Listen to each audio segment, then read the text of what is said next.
Fitina. Veľmi si to cením, že som vyhral túto anketu. Bolo tam viacej reptov na výhru, bol tam napríklad ten Alex Molčan, Patrik Néma, ktorí mali tiež dobré výsledky.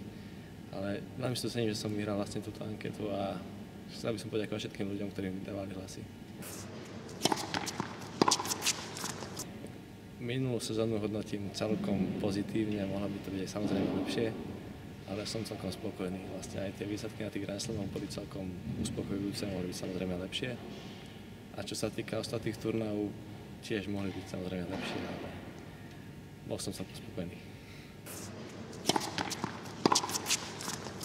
Ciele do ďalšej sezóny sú také, že chcel by som byť aspoň do top 1000, aby som na Future hral kvalifikáciu, aby som hral hlavné súťaže.